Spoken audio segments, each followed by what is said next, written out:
Welcome everyone to Dementia Chats. It is July 12th, and I was on Facebook today, which was kind of interesting, and it said that we started Dementia Chats July 14th, 2012. So it's our anniversary. It's amazing how long we've been doing this already. Yeah. So I just want to thank everybody who has participated in these over the years, our advocates and those diagnosed with the disease. I've just given incredible voice and insights to everybody. And that was the goal, when I started this, was to get your voices out there. And I really do feel like we're doing that. And together and making a difference. So I want to thank you. For those of you that don't know me, I'm Lori LeBlanc. My mom had dementia for 30 years, and I changed careers and started Alzheimer's Speaks to change kind of our dementia care culture and to try to deliver different platforms and technologies and just education in a different way. One that was street smart and simple to comprehend and open to everyone's voice, no matter where they fit in with this disease, if they're diagnosed, if they are living with somebody or caring for somebody, professional or family, or just want to learn more, or maybe they're a professional or researcher. I just think it takes us all. And so I love the opportunity to be able to provide the various platforms that we have with that. So I'm going to have everybody go around and just kind of introduce themselves. Here we just have a casual conversation. We pick a couple of topics and you get to hear from those diagnosed. So Paulan, you want to go ahead and introduce yourself? Sure. My name is Paulan Gordon. I live in Cincinnati, Ohio. I was diagnosed with vascular dementia at age 57 about 4 years ago, and my father had Alzheimer's as well. And I'm just involved in as many advocacy efforts as I can. A lot of online support groups. I've written a little booklet, and I just participate in anything I can. Wonderful. Thank you. Michael? My name is Michael Ellenbogen. I am 58 years old. I was diagnosed with Alzheimer's at age 49 after struggling for 10 years to get a diagnosis. Today, I spend my time advocating for the cause. Okay, great. And Brian? Hi, my name is Brian LeBlanc from Pensacola, Florida. I'm 55. I was diagnosed with early onset Alzheimer's in October of 2014. I'm fourth generation in my family to have the disease. I advocate through several organizations, including Dementia Action Alliance, the National Advisory Group of the Alzheimer's Association, as well as Covenant Care. Okay, wonderful. And Eilon? My name is Eilon Caspit. Two of my grandmothers had dementia in the last years of their lives. I am a gerontologist and dementia behavior specialist. I'm here to learn from your lived experience and to share what I learned along the way. Great. Well, thank you, everyone. What we're going to do today, we picked a couple of topics. We're going to try to get through both of them. And the first one we're going to start with is just talking about some of the verbiage that we use. And we're going to just discuss the word dementia versus demented, and how we as a society use that. The second, we really want to get into, our advocates are very proactive in terms of passing the wand, knowing that their disease progresses, and we need to find new advocates to step up to the plate and take over their role. So how we can do that, maybe how you can help us do that as well.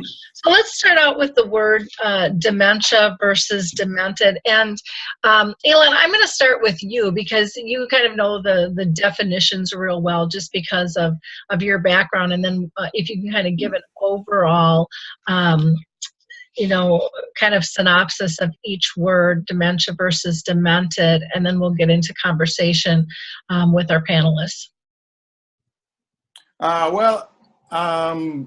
What I can say is that from what I know, the word dementia is inherently stigmatizing.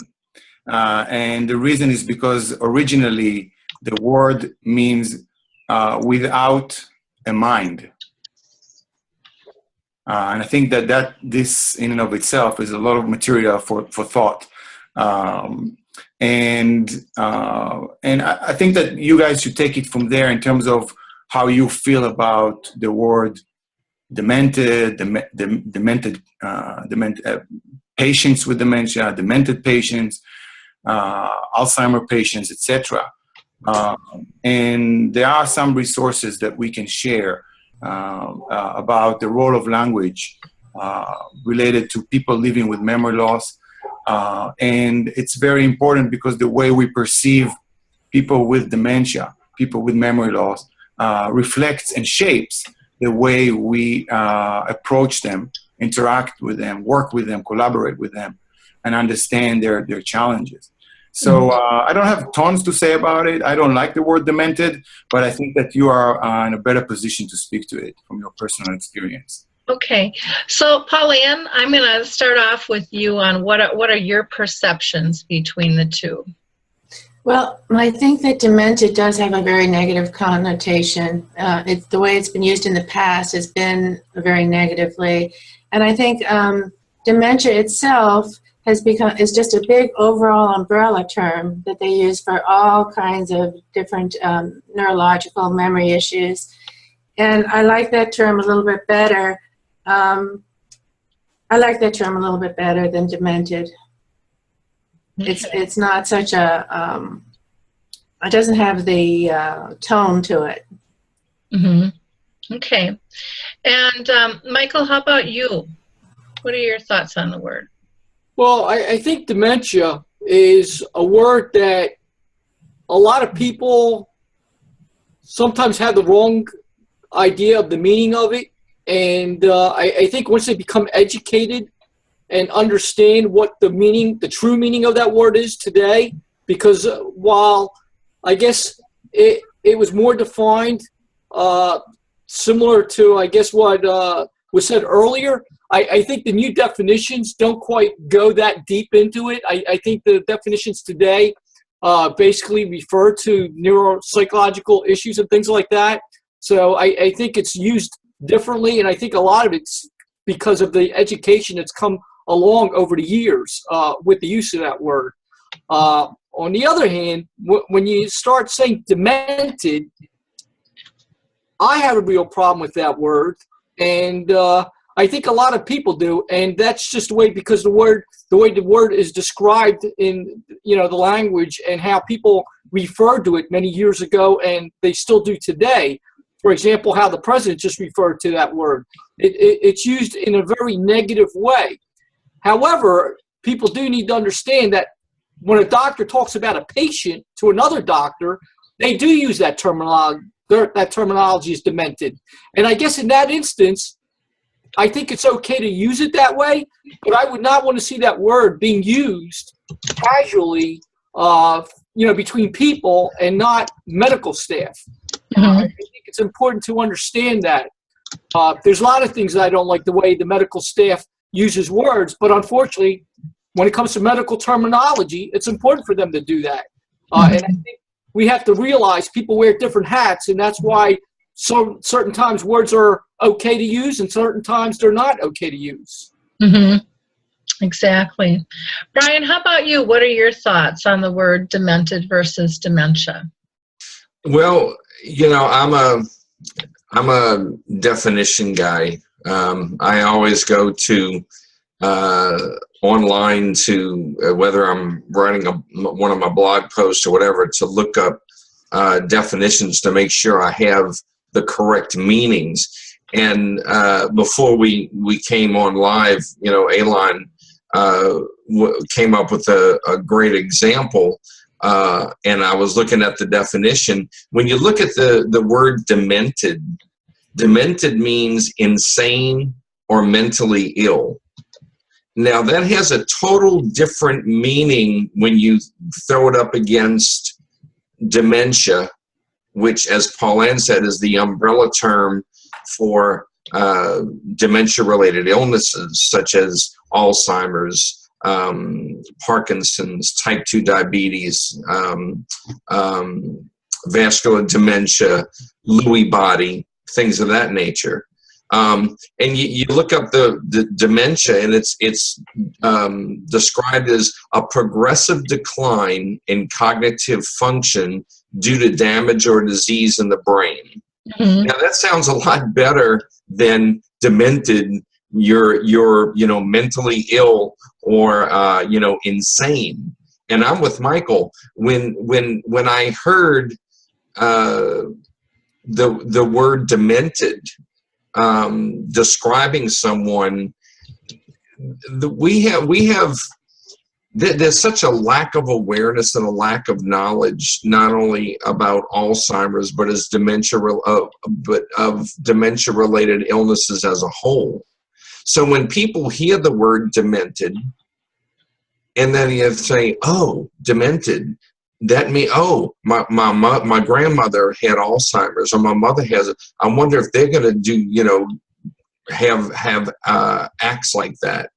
And people just don't know. And so, as Eilon said, there's a stigma that's associated with that, which is another reason why a lot of people don't come forward to talk about their illness.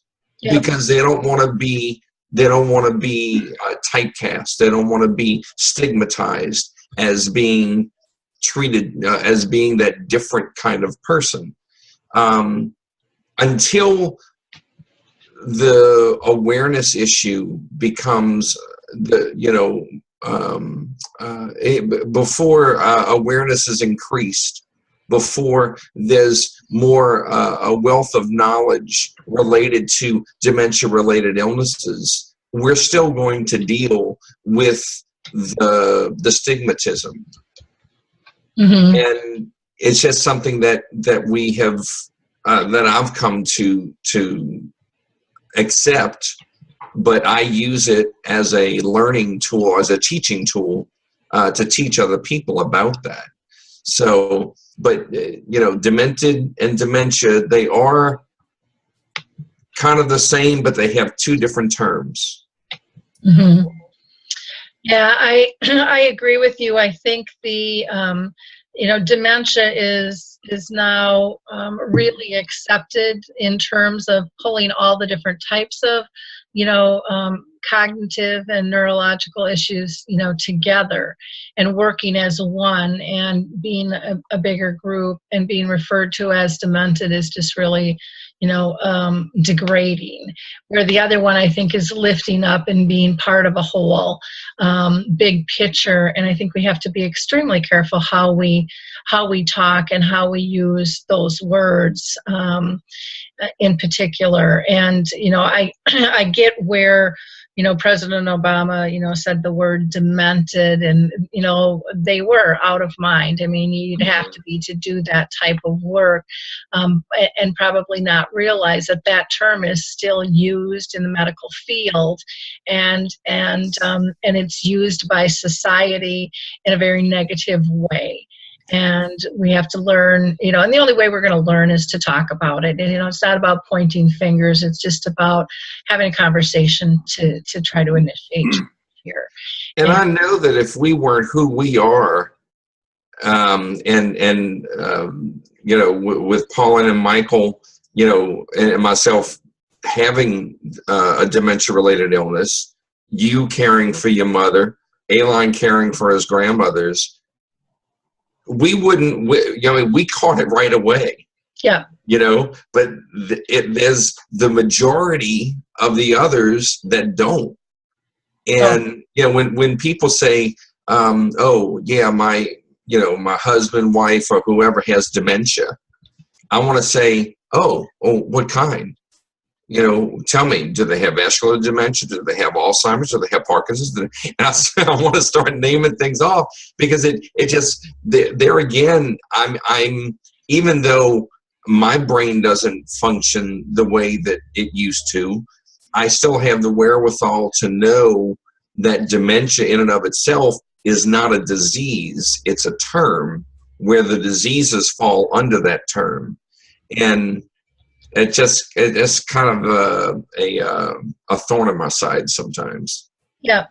I think also that it prevents people, the term demented and how it's now kind of been used interchangeably with dementia for some people, prevents a lot of people from coming forward to get help, because it's got such a negative connotation that they don't want to, their husbands may, for instance, I've seen people will say, don't tell anybody, don't tell anybody.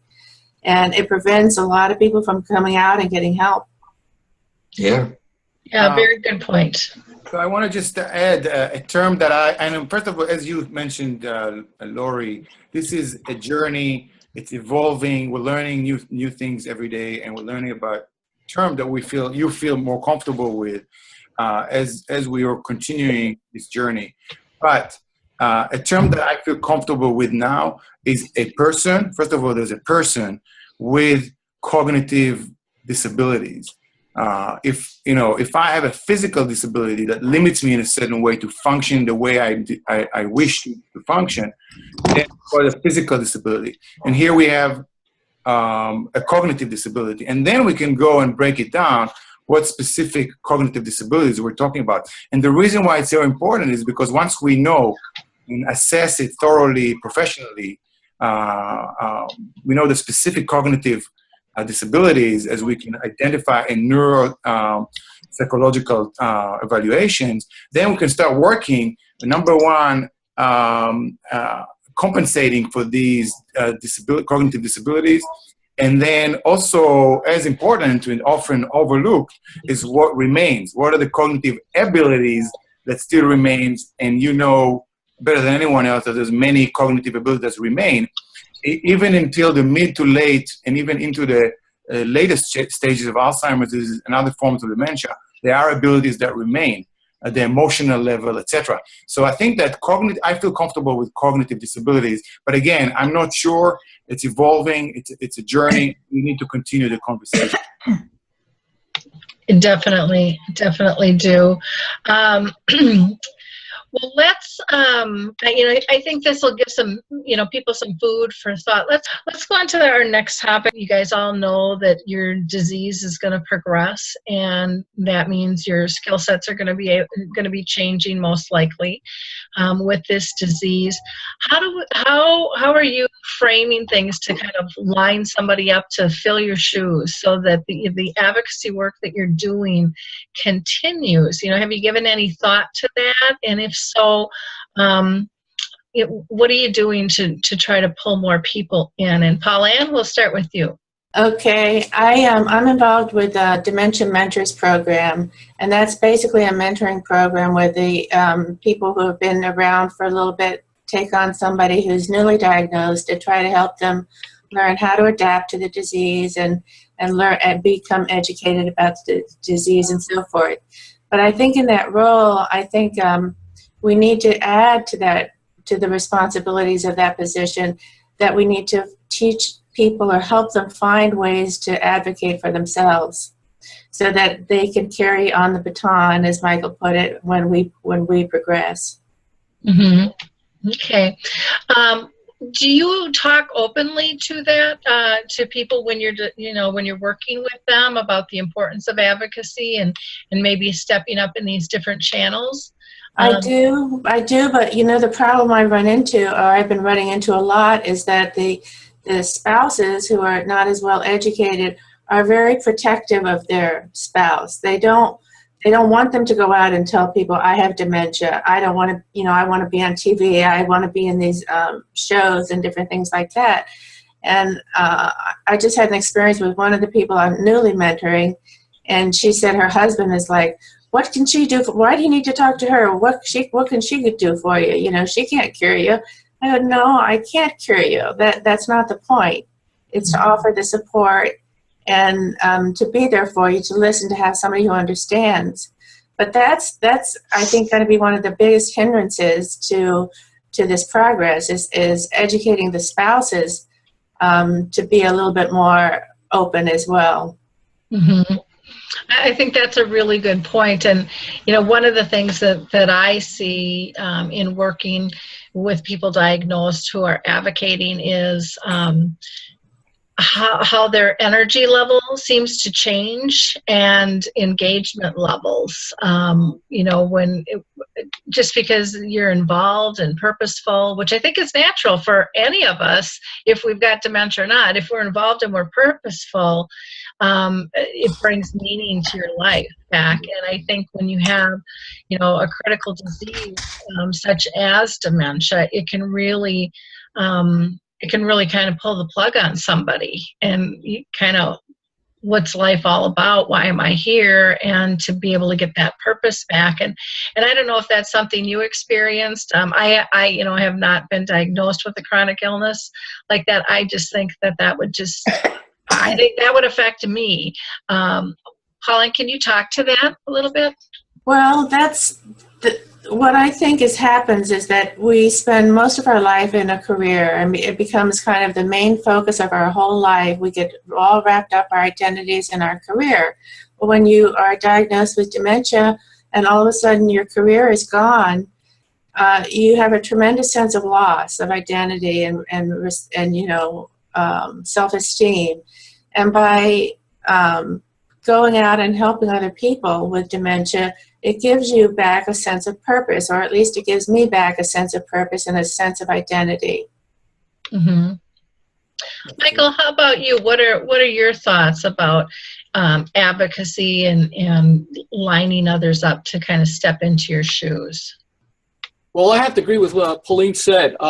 There is no doubt about it. And I think caregivers really need to understand that by people coming out and being an advocate, it actually will help them prolong this disease a little bit and keep their mind more active, because that's the big problem we all face when it comes to this disease.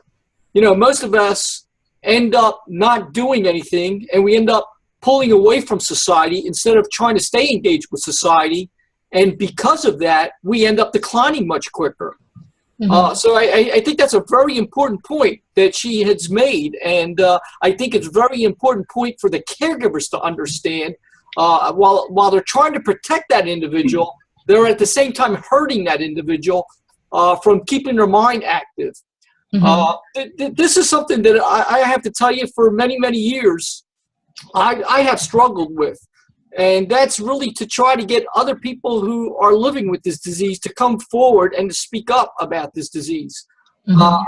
I find it a very challenging area to be able to get new people to come forward and speak up very candidly and be willing to take questions and things like that. You know, thank God we had the great Richard Taylor, who I think set the examples for a lot of people to follow.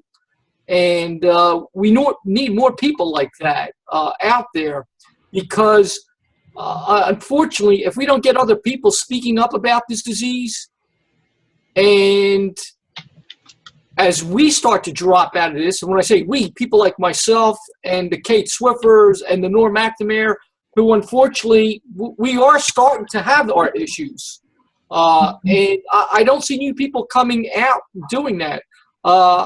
And I think it's really important that we find a way to get people to kind of go through what I consider course 101 of advocacy, and to teach them the tricks that we have learned. Because the few of us that have been able to break the barriers, mm-hmm. It's been great. I mean, you know, while I'm not out in the public eye with a lot of the things that I do, but the things that I've done behind the scenes, I mean, has been so instrumental in changing the whole course of the direction of dementia as a whole. And we need more people like that out there doing that. You know, a lot of people think that dealing with politics and trying to bring change is something that just doesn't happen. You know, they think it's a one-time thing that, you know, you go knocking on the door and it should bring change. Sadly to say, that's not the way it works. You have to be the squeaky wheel out there. And you have to be that pain in the ass, unfortunately, if you want to bring change. I think it's important for people to realize that that's what it's going to take to make that awareness. And the more we do it, the more likelihood is that we're going to be heard.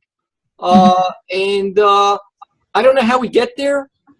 Unfortunately, people like the Alzheimer's Association and other organizations, they tend not to educate the people on the long run. And what I mean by that is they'll focus on somebody for a short period of time to try to get them up to speed, and they hope that person becomes that advocate. Well, I have found that that doesn't quite always work. You have to stay on top of an individual and work with that individual, and to hopefully get them to a point where they not only feel comfortable of doing it once or twice, but they want to continue doing it. I don't know how we get there. I don't know what the right solution is, but I do know what we're doing today isn't quite working. Mm-hmm. Yeah, Brian, how about you? What are your thoughts? Well, I wish I would have wrote them down because I had a lot of them when everybody was talking. But we talk about advocacy, and we talked about this earlier. In that, and Michael just stated it, that it takes a special person to be able to basically come out and talk about what they have. With my background being in public relations and marketing, on the way home when I was diagnosed, there's certain things that I can't remember much from yesterday, but I remember the ride home from my diagnosis, and I turned to my wife and I said, I know what I have to do. And she said, what? I said, I have to talk about this because that's the only thing that I know how to do. Mm-hmm. And she said, are you sure? She says, because once you open that door, you can't close it. And I said, I understand that. And I know I'm going to get a lot of confused people that I'm going to be dealing with and that don't understand how I can do what I do. But that's the only thing that I know how to do. Mm-hmm. And what helped me is the support that I got from her and the support that I got from my kids. I mean, they're my main cheerleaders. Now, my wife will be the first person, every time I get into working with a different organization, they tell me now, if we start giving you too much, you have to let us know. I said, no. I said, yeah, I won't need to tell you. I said, Shannon's going to be on the phone with you. Because, she's my protector, because if it was up to me, I would bite off a whole bunch more than what I could chew, because I am that passionate about it. And it's difficult because there are some days where I can't function. I might go 2 or 3 days and not put anything on Twitter, and people are messaging me, saying, haven't seen anything from you in the past couple of days. Are you okay? And that's because my mind just doesn't work like that. But on the other hand, when I'm advocating, when I'm giving my presentations and so forth, the long-term memory just kicks in, and I become that person that I used to be, kind of, or a form of that person, to where I can get up and talk, in front of 1,000 people and have no fear, because I've never had that fear. So that carries with me. So I use that to my advantage when I talk to people.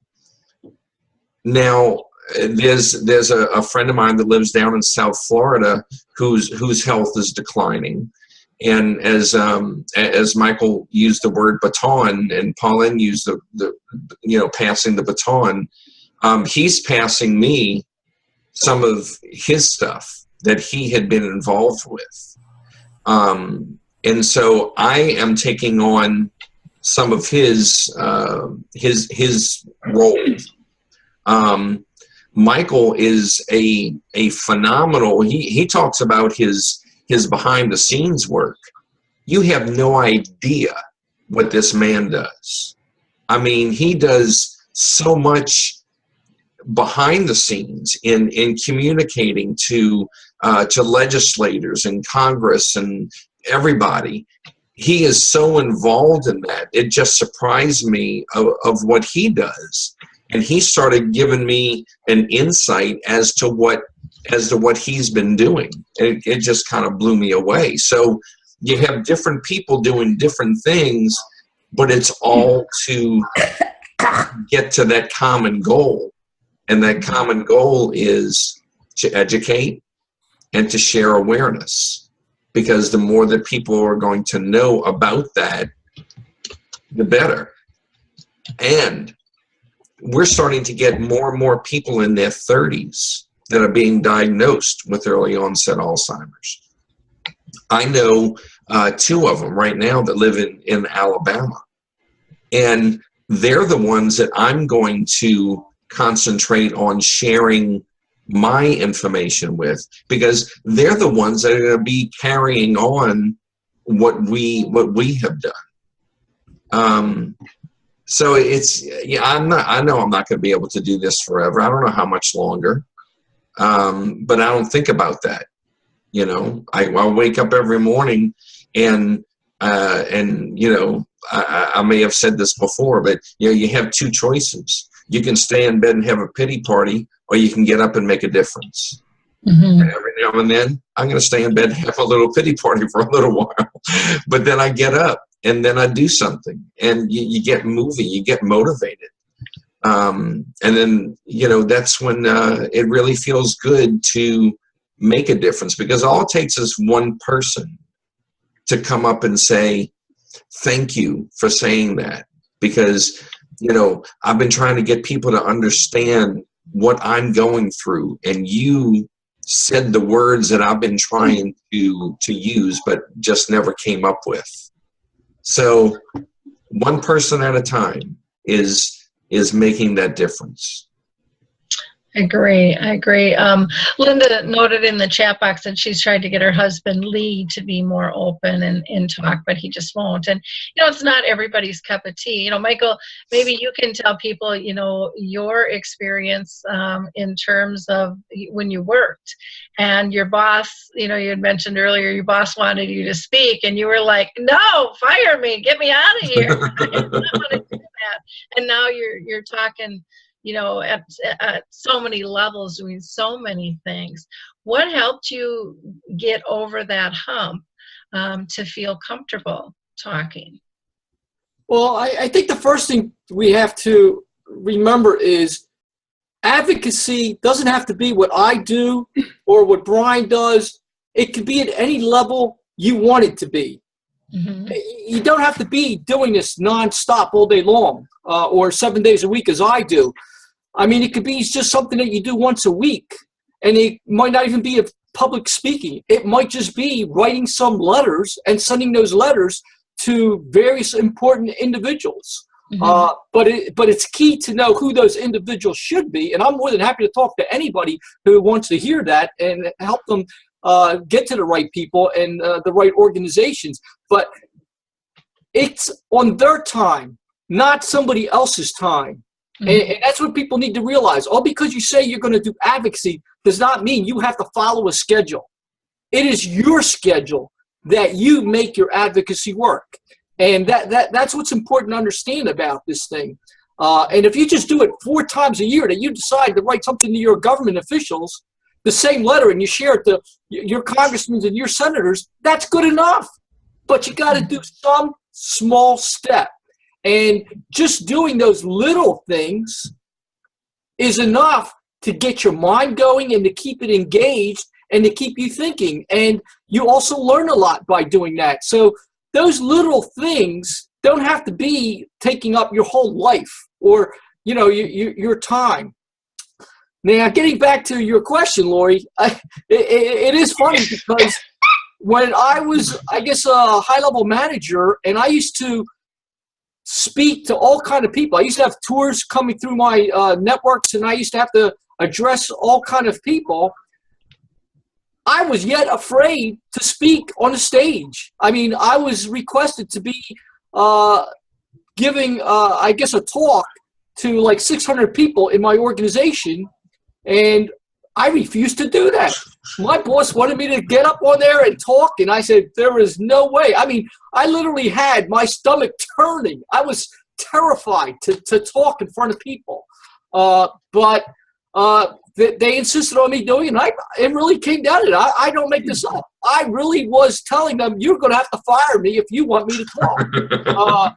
And I don't know what changed, other than I think the Alzheimer's somehow has influenced my brain to the point that I no longer have that fear. Mm-hmm. And I mean, I remember being in front of 10,000 people speaking, and I looked all around and I saw those people, and it didn't even faze me that I was up there with all these people there. And the only thing I can contribute that to is having this disease. So if anything, this disease has helped me get past that fright. And I've now been on radio, television. I don't even care when I'm on those things. It doesn't bother me. So there is some good, I guess, that comes out of having the disease. You know, so sometimes, you know, the fears that we have, we're no longer there because of it. And that's a good thing. So I would have to say that if you were the type of person that was afraid of doing it, yeah, you may no longer be afraid of it because of having dementia or some form of dementia. You know, sometimes you're willing to do things that you weren't able to do. So my suggestion is to try something new. And, you know, the good news about having this disease, you no longer have to be perfect because people don't expect you to be perfect anymore. So I think that's part of the reason why I am not afraid to go up there and say the things that I do, because the way I look at it is, hey, if I screw up, well, they're just going to think it's the Alzheimer's or dementia. You know? Well, and that's a really good point, because that's one of the things, you know, I hear you guys say is that, you know, with this disease, and we refer to this all the time, sometimes filters go, you know, and you feel more comfortable in your own skin, and, you know, you don't necessarily analyze, am I being politically correct? And, you know, all those things we worry about. What are people going to say? What are they going to think?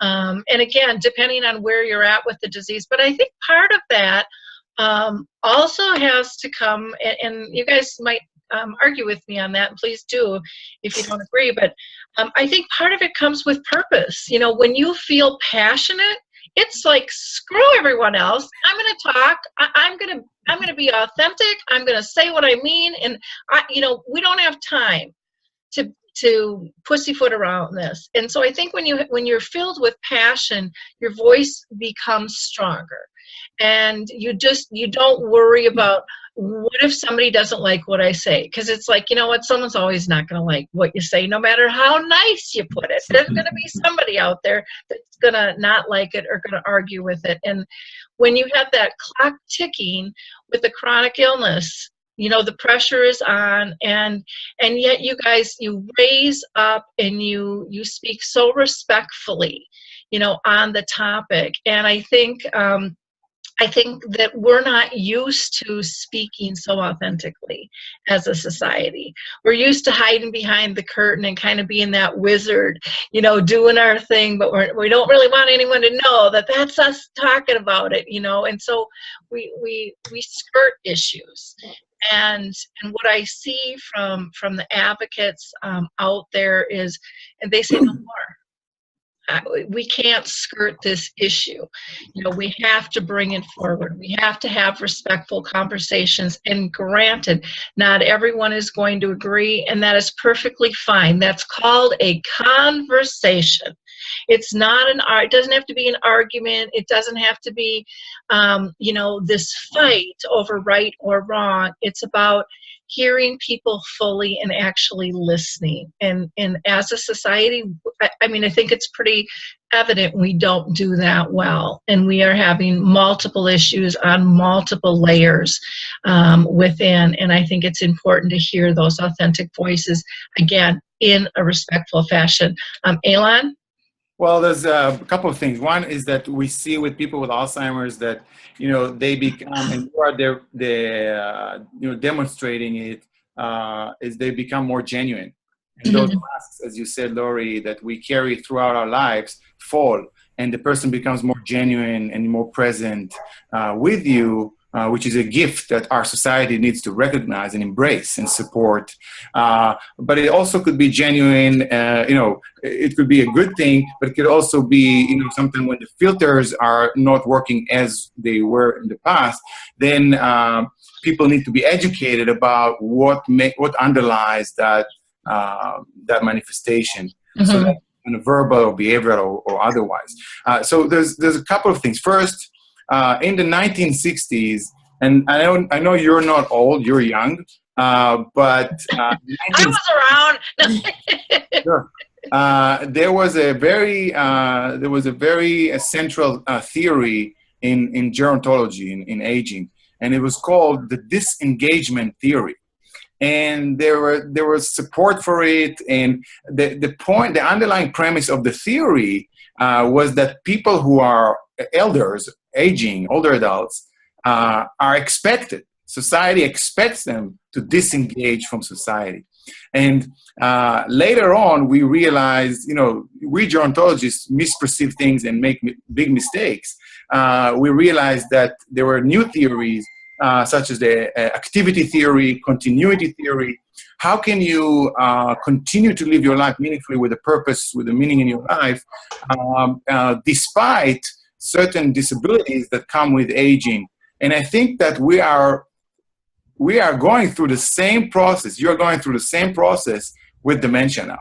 There's still too much fear and stigma and misconceptions about people living with memory loss, cognitive disabilities, dementia, that we're still, as society, still expects people with dementia to disengage.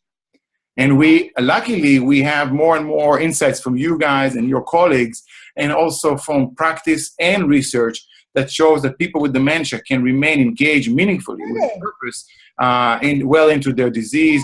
We have many therapies that work well, and recently, we have the care farms for people with dementia. We talked, Lori helped to promote the care farm that is extensively used in Europe, Netherlands, and Norway, and other countries. And now it's being done in Montana. And for me, as Martin Fisher, who leads this initiative in Montana now, a Dutch native, says, when a client with dementia calls me in the morning and said, "I am so sorry, I can't come today to the farm to help out the farmer, to help the community, to raise the food, to tend to the animals." This is, to us, real healthcare. And it has tremendous preventative value on a psychological level and on the health level. And I want to link my second point, which is I really think that this session today, my wish is that this session today would be a springboard to pull it together in a white paper, in some report, in some book with a skilled author that will work with you to capture those thoughts and advice that you have, and maybe call it the legacy project or the dementia advocacy legacy project or something like that, to capture those thoughts and advice so that those who come later in a year or two or 10 or 20 years can learn from it. And this document, other advocates who come down the road can build on it, and they're going to be, and this document could be shared. And who are you? You're in a terrific position because you are volunteering with Dementia Action Alliance. You're volunteering, some of you, with the early stage Alzheimer's of the National Alzheimer's Association. These are the forums, examples of forums that could embrace that idea. And because otherwise, this session may be seen by X amount of people. That's terrific. But then it may die off. So how can you preserve that? Mm-hmm. Good thought. Good thought. That's very good. Go ahead, Paulan. I just think one of the key points here is that there needs to be a lot of education of the families. There's education of the care partners in terms of taking care of their person with dementia, but there's not a lot of education in terms of telling their person with dementia that it will be helpful to them if they speak out, and how important that is. I mean, even myself, my mother, when she found out I had dementia, was horrified. I mean, she didn't want anybody to know. Don't tell my brother, don't tell my sister, don't tell anybody. And, you know, because it was something that was fearsome for her, and she was embarrassed. She found it an embarrassing situation that her child would have dementia. And I really struggled with that. And it really wasn't until she finally passed that I kind of started inching my way out a little bit and saying, you know, I need to talk about this to people. I need to talk about this. I reached out and I did talk to my uncle about it. And it's a good thing I did, because I didn't spread it to all the rest of the family. I was trying to be kind of aware of her wishes, kind of sort of thing. But, you know, I recently was on the documentary, and I found out that my uncle, he emailed it to all of my relatives. And I'm thinking, my mother, if she were alive, should be dying, you know. But I guess I'm definitely out of the closet now. Michael had a comment, and then Brian. I think one thing that people need to also think about that they don't realize, and I think this holds true for most of us who are doing advocacy, I find that I don't need any support groups because I do this. Wow. I am getting all the support because I'm talking and I'm speaking about it, that I never feel like I need to be a part of a support group. And because of that, I think there's some real benefit that comes out of this. And that's something that people really need to take into consideration when they allow their loved one to do this, because there are other benefits besides keeping your mind going and everything that comes out of doing advocacy. You know, I think that that's an excellent point, and that was something I was going to bring up was, and again, it gets back to feeling purposeful. You know, when we feel like we fit in the world, we don't need as much support. And, you know, when you give, you get back. And it goes not only for, you know, like you said, those with dementia, but for those care partners, you know, but they're so protective in trying to control and trying to make sure that, you know, someone's not being made fun of, and that there's dignity, and, you know, but there's dignity in disease. We all have something wrong with us, if we want to admit it or not. You know, I don't take any medications, but, you know, I have my quirks, and you guys have probably all picked up on them, and, you know, but we don't really necessarily have to talk about them, because we all have our little quirky things that we do, and that's just called life. And the more we can accept one another, you know, for who we are as a whole, and admit that none of us are perfect. And I think that that's something that we have to start teaching our children. We keep trying to make everybody fit into this perfect little world, and there is no such thing. And the world is screaming at us right now, telling us we are so far from perfect. And the kids are even asking, what's wrong? Why are people acting like this? Because there's so much judgment and such lack of acceptance or sitting down at a table and talking openly.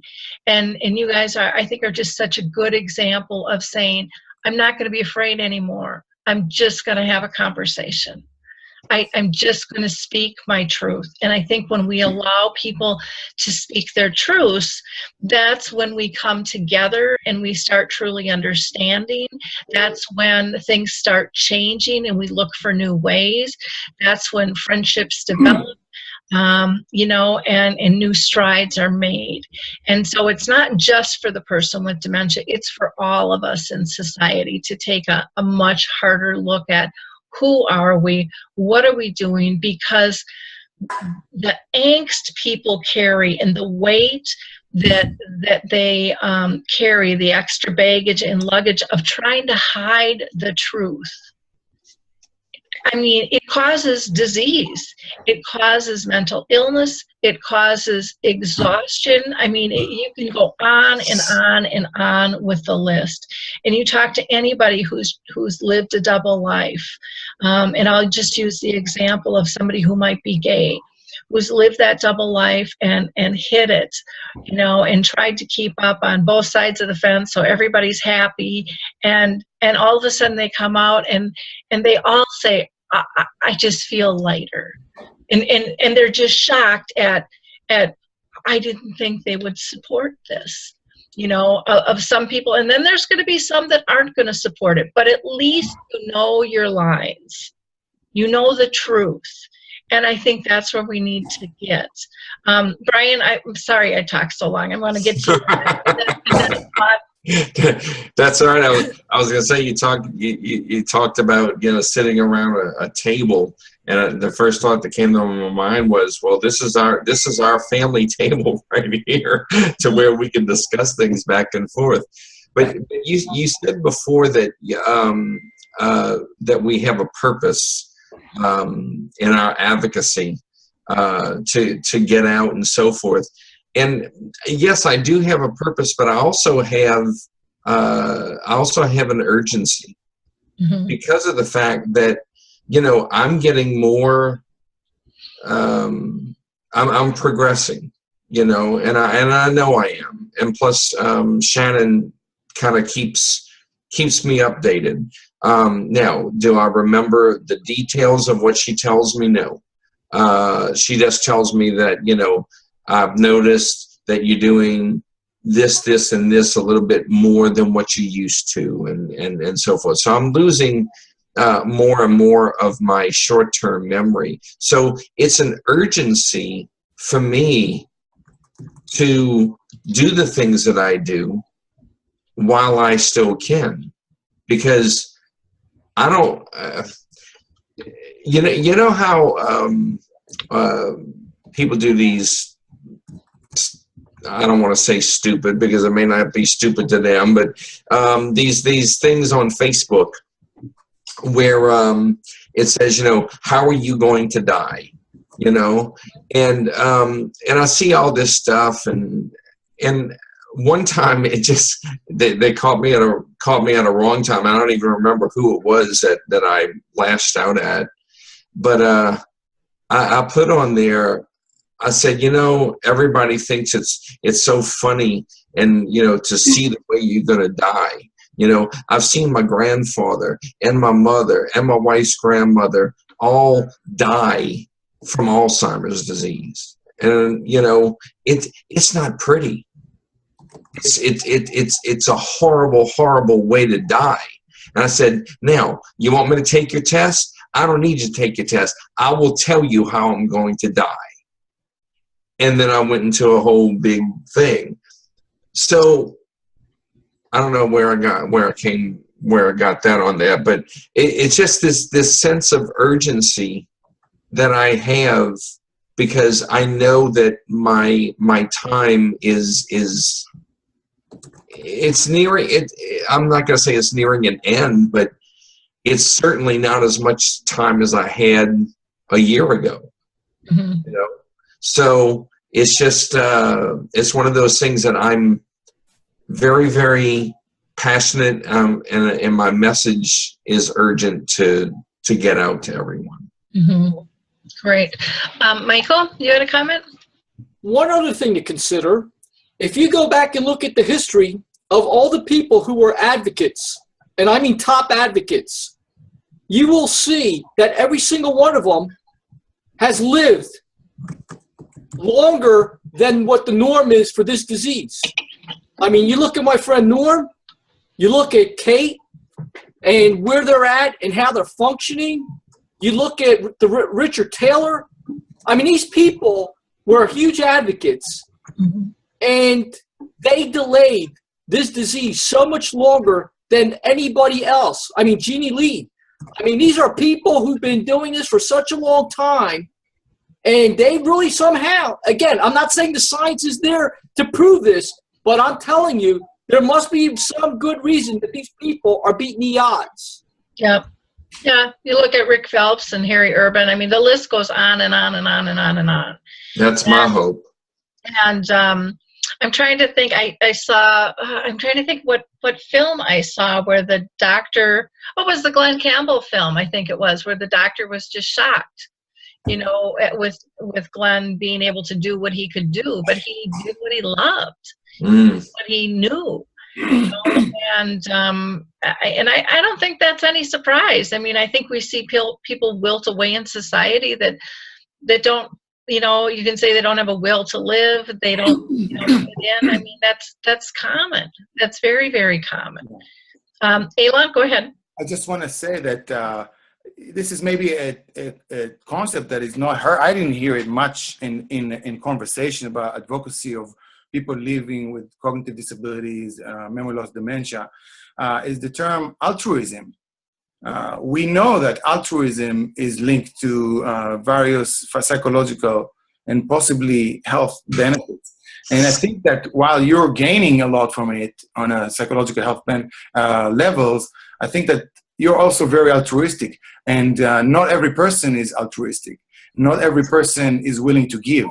A lot of people, for different reasons, sometimes very difficult objective, family reasons, financial reasons, and others, can't do it, or they're not suitable to be advocate. Not every person with dementia is necessarily suited to be top-level advocate at the national level. And that's okay. They may be doing something in their community, in their little neighborhood, you know, and that's okay. But I just want to add the term altruism. I think that you're very altruistic because you're giving to society a lot.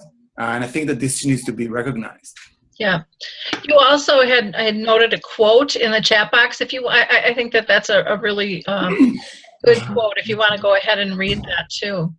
So Joanne Koenig-Coste, who cared for her husband for many years, is a national educator when it comes to caring for loved one with cognitive disabilities, memory loss, dementia. And she wrote a beautiful, very, very good book that is called Learning to Speak Alzheimer's. And she said in one of the training sessions for professionals, she said, Alzheimer's disease does not take away the person's dignity. We do. Yeah. Pretty profound statement. Paulan, did you want to make a comment? I'm just making a thumbs up on that. I mean, that's exactly what it is. It's people taking away your dignity, not the disease. Yeah. And it's very easy to attribute it to the person and say, oh, he has dementia.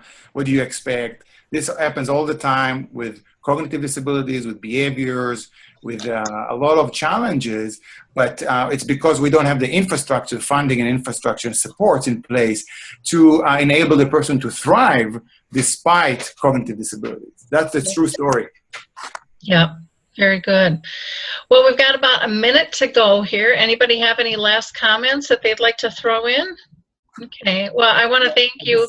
Oh, go ahead. I just want to mention, most of you know, or all of you know about the passing of Pat Summit about a week ago. And she was a legendary coach of a basketball team, women's basketball team from Tennessee. Probably won the highest number of national championships. And she wrote a book, a fascinating book. It's called Sum It Up, about her life, growing up on a farm and throughout her life, what made her who she was and how inspiring she was for her players. And the last chapter is dedicated to how she coped with Alzheimer's, which was also inspiring. So I just want to mention it because she made an impact not only on the rights and performance of women basketball players nationally, but also with Alzheimer's disease with her advocacy. Yep. Thank you. Thank you. Yeah, she lifted up the light on the disease again. So that's great. Our next Dementia Chats will be July 26th. So we do these the second and the fourth Tuesday at 11 a.m. Eastern, 10 Central, 9 Mountain Time, and 8 Pacific. And that translates to 4 if you're over in the London area. Thank you all for your input. I thought this was, once again, a fascinating conversation. Eilon? And just congratulations to you, Lori, for leading this cutting-edge platform. I know that today you said, or is the four-year anniversary? Is that for Dementia? Yeah, 4-year anniversary would be the July 14th, so we can't get it much closer than that. So, that's good. Yeah, it's amazing we've been doing them that long, you know, very. Well, thank you for giving people like us a voice to hopefully learn and help others. I now know the definition of altruism. You're a living example of it. You're all living. Yeah. And I thank all of you for being brave in terms of stepping up and finding your true, authentic voice as you're making big changes and helping so many people, you know, in the process. And if this platform can help take that edge off the scariness, you know, I try to do the same thing with the radio show. People go, well, this was fun. And it was like, yeah, this doesn't have to be big, spooky stuff. This isn't, you know, Barbara Walters trying to get anybody to cry. And, you know, this isn't about ratings. This is just about having a good, solid conversation about a really important topic. Sure. All right. Thank you. Have a good one, everyone. Bye.